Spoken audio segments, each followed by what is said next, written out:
everyone, it's your girl Joan, and today we're going to be having another exciting time. So what are we talking about? Things to consider when you're prospecting a partner. Now, the other time I talked about when you're prospecting a guy, but this time around I'm going to be talking about what to take note of when you're prospecting a girl. However, this also applies to when you're prospecting a guy. So in actual sense, what I'll be talking about today applies to anytime you're prospecting either a guy or a girl. The first thing I want to say is whenever you're prospecting anyone, the first thing you need to take note of is the fear of God. Now, I believe you're a Christian, you go to church. If you do not go to church and if you're not a Christian, this assumption might not work for you. But if you're a person who goes to church and you call yourself a Christian, the first thing you need to look out for is that you are a God-fearing person and the person you are interested in is a God-fearing person as well.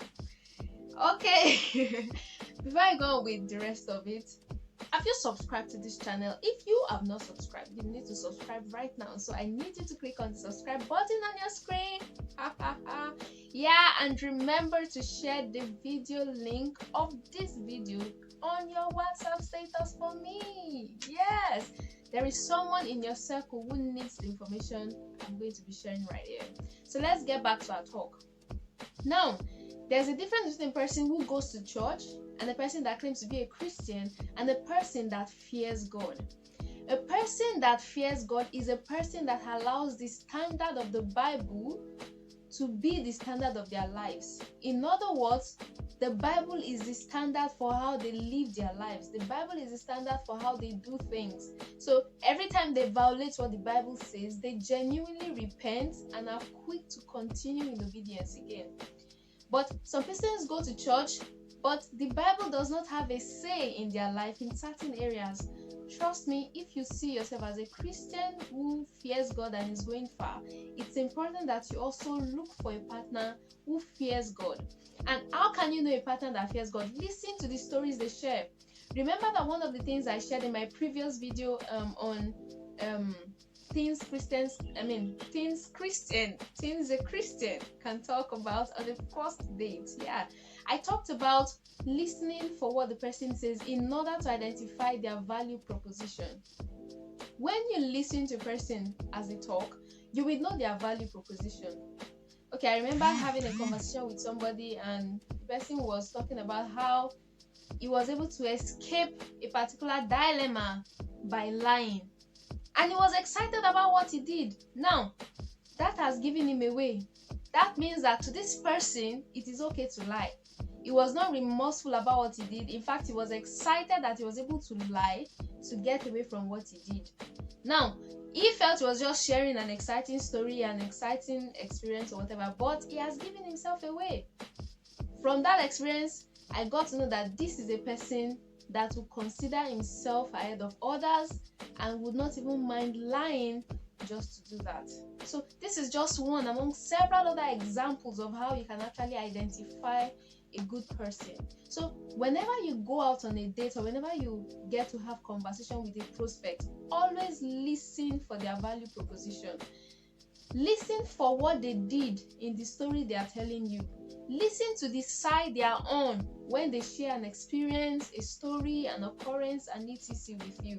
So the side they are on, the proposition they support, the conclusions they have, the deductions they make, or and all the chance, whatever they make, that is giving them away, because many people will not come up front with you as to what they are or who they are. But by simply listening, you can actually identify a person's value proposition. And a lot of people have made wrong choices simply because they refuse to listen. If you would listen and pay attention, you will know the red flags. You will see them. Unfortunately, a lot of us ignore them, and that is how we get into trouble. So whenever you're prospecting a guy or a lady, as the case may be, ensure that you listen for their value proposition. Ensure that you listen for who they fear, if they really fear God. if they are not people that claim to be going to church, but the Bible does not inform their lives. In other words, they tell you that put the Bible aside in this matter. In this matter, the Bible does not have a say. Let us set the Bible aside. Anybody that says that on a serious note is somebody should actually you know the rest of the answer. So the second thing I'm going to be talking about, I wrote it down, is submission to authority. Submission to authority.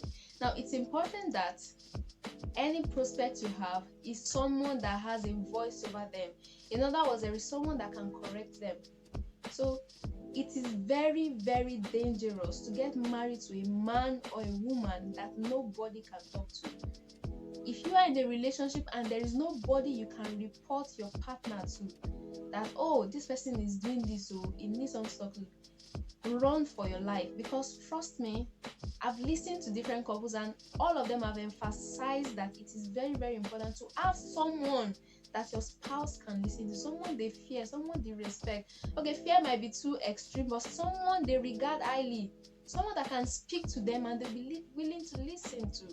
Because marriages face challenges. You don't know times that you might want to talk to your spouse and they're not listening to what you have to say, because they are not seeing what you're seeing, and so they need an extra eye to get them to see. At that time, you need a mentor or that person they listen to. I've heard of couples, who began to have challenges. Maybe the husband was getting too close to an opposite sex, and the wife keeps complaining that I don't like how close you are to this person. And because nothing has happened, they're like, why can't I be close to the person? Blah, blah, blah, blah, blah. In such cases, you can actually report the case or escalate it to a voice they can listen to. Because that husband may not see what he's doing. He might feel it's still okay to be close friends with a lady, even as a married man. However, you already becoming insecure, as the wife, or if it's a relationship, as the case may be. So if you have an authority that you can talk to, that he listens to, good for you.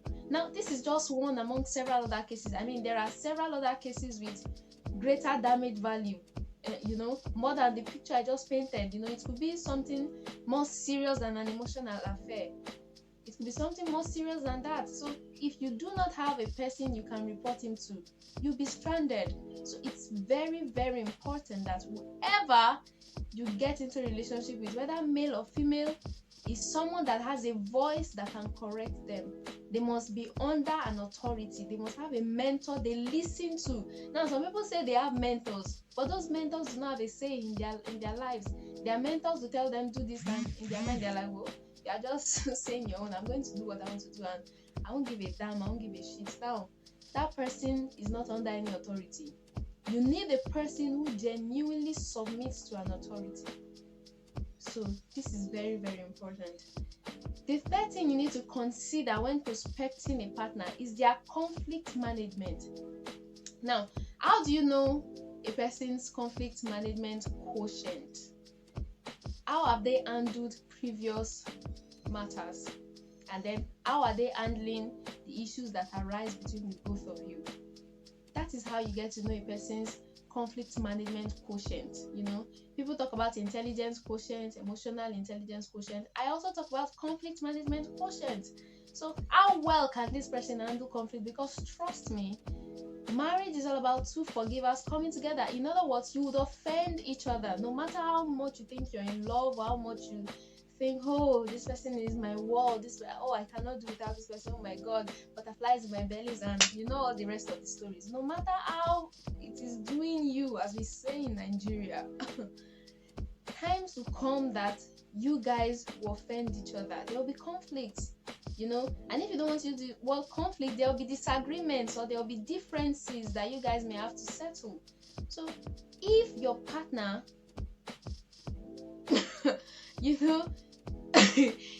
all right, I want to believe you're getting a picture of what I'm trying to say. Don't get married to a person whose conflict management quotient is low.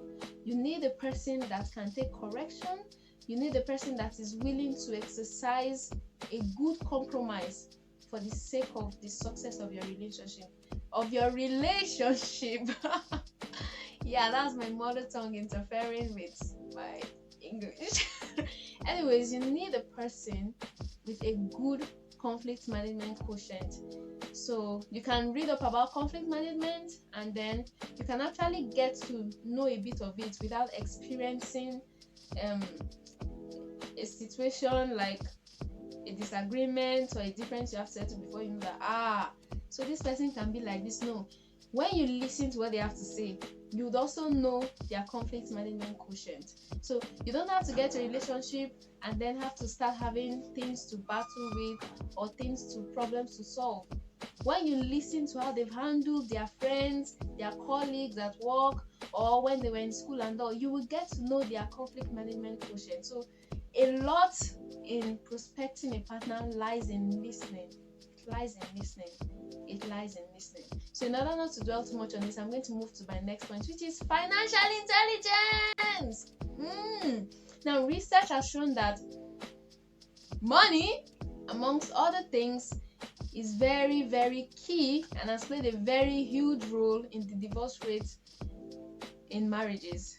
Yeah. So how do you manage your finances? It's important to get married to a person who has financial intelligence, a person that knows how to spend and a person that knows how to invest.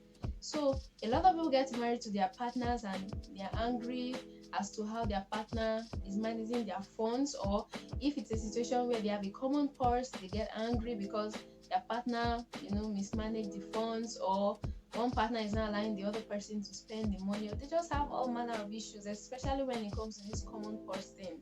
And that's why I usually advise people that instead of having a common purse, the both of you should decide to have an account where a certain percent of your income will go into for the general house care and expenses or whatsoever. So for example, Mr. A and Mr. B can decide to set aside 50% of their income into a particular bank account to cater for the needs of the home. It works better that way. Then each person can have the rest of the money to themselves. They can do whatever they want with it. So having all of your money all together is a good idea, but sincerely, it has caused a lot of problems. So I think my advice can actually help you out if you think it's something you want to adopt. So financial intelligence is very important. So listen to their financial intelligence. So listen to how they spend. Observe how they spend. Observe what they do with their money. Are they investing it or they are spending it, trying to paint a picture of what they are not, or try to, live up to a standard that they've not yet attained. All of these things are things you really take note of. You don't want to get married to a person that you become peace with, or you not be at peace with when it comes to your finances. So I'll rush to the last one I'm going to be talking about today. So maybe we might continue this same topic. Yeah. So the next one is on teachability. Now, whenever you're prospecting a partner, ensure you look out for teachability. Nobody knows it all. So anybody that is not willing to learn, that is not willing to take feedback, that is not willing to grow, that is not willing to accept that they need to grow up, they need to improve themselves, they need to learn to do things better. I'm sorry. Something is wrong there. So I'd advise you to look out for teachability. Look out for a person that is open to learn. It is very, very important, because if you want to get married to this person, you're looking at something you're going to do for a lifetime. So you need a person that can learn and unlearn. The both of you would have to grow together so that you do not outgrow each other. I'll say that again. The both of you need to grow together so that you do not outgrow each other. So while one person is taking professional courses, going back to school and doing all sorts of things, the other person should not just, sit down there. And this applies in very microwaves as well. So one person might be improving their culinary skills or their parenting skills, and one other person might be lagging behind, and all that affects the relationship in a way. And it can be as little as learning how to apologize. Some person might feel they know how to apologize, and they may really not know how to apologize. A teachable person will decide to say, okay, I want to go to school, or I want to learn about apologizing. I want to read up on empathy, just Read up. There are lots of articles online and on Google that you can search up and get yourself informed on how to apologize. So it takes a person that is humble and teachable to acknowledge that they don't know how to do something as simple as that. Some people will feel they know how to do it. I mean, accept the way I apologize. If I don't apologize, where you want me to, why should I? And all. I know little things like this have caused very big problems for people. So it's important that you get a partner that is teachable, a person that is open and willing to learn and unlearn. Once again, my name is Joan Anuoluwa. This is a very, very goofy episode on my YouTube channel. Even from my looks, I look really goofy today. Well, I'm in the mood for that today. So remember to subscribe to this channel and remember to share this video link on your WhatsApp status. I'd like to have your feedback. Please leave them in the comment section. I love to have your feedback. I am a teachable person, This is one of the way I practice teachability. Yes, I'm open to feedback. So let me know what you think about this video and please share it to your friends. I'm sure there is someone in your circle who needs the information I just shared. Alright, it's bye for now.